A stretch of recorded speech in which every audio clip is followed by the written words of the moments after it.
can you remember like let's say your favorite or an opening band, up and coming band that really blew your socks off? Like an opening band for Megadeth or something? Yeah, Megadeth or Ellefson.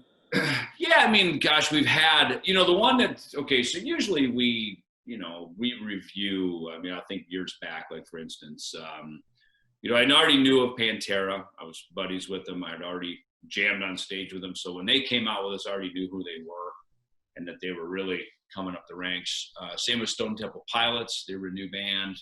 Korn, I remember getting the CD from, our management would send out CDs and say, hey, I remember that tour. Yeah. Here's 3-4 bands that are a consideration. Why don't you guys listen to them, see what ones you like? And I remember Korn was so whacked. I mean, that first album, you're like, this is bizarre. And we took a chance on it. We thought this is cool,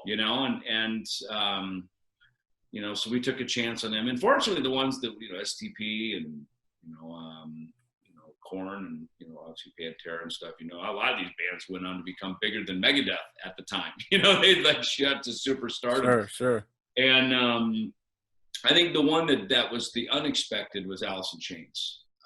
They were put on some dates as we were finishing the Rust in Peace tour in Europe. This would have been spring of 1991. And then we were going to come home for about a month, and then we were going to go out on the Clash of the Titans tour in the USA. And I'll never forget the day. It was at the Vokes house in Zurich, Switzerland. And we walked in, and we saw the day sheet, that had the schedule on it. We usually arrive around 4:00, go up the stairs, do sound check. And the dressing rooms were downstairs in that venue. And I remember me and Marty, we saw their name, like Alice in Chains. Like, what the hell kind of band name is that? Like, is that a joke? Like, what is that? You know what I mean? We didn't know.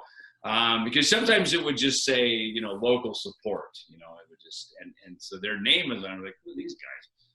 And then when they started playing, like whatever, 7 p.m. or whatever, we were downstairs and we heard them playing. We're like, wow, that sounds pretty good. Let's go up and check them out. And we went up and we watched them. And they kind of looked like these grody lumberjacks back then. Of course.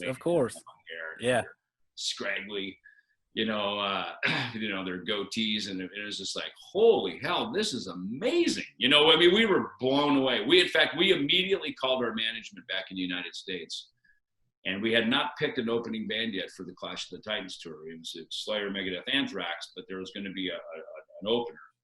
And we called home and we found the band, Alice in Chains. Like, that's amazing. Yeah, call Slayer's management, Anthrax's management, work it out. And Scott Ian loved them. He knew of them. Scott's always pretty on the pulse with stuff, so he knew of them. And that's how they ended up on the Clash of the Titans. So that was probably the big unexpected one. And then, of course, after Clash, and they got pelted with trash on that because our fan, the thrash metal fans are like, what the hell is this? It was grunt, it was the new sound, of course. It was so new. So God bless the Alice in Chains guys, man. They sucked it up and they took their punches, man, from our fans. And then they went off to tour with Van Halen and old Jed's a millionaire and the rest is history.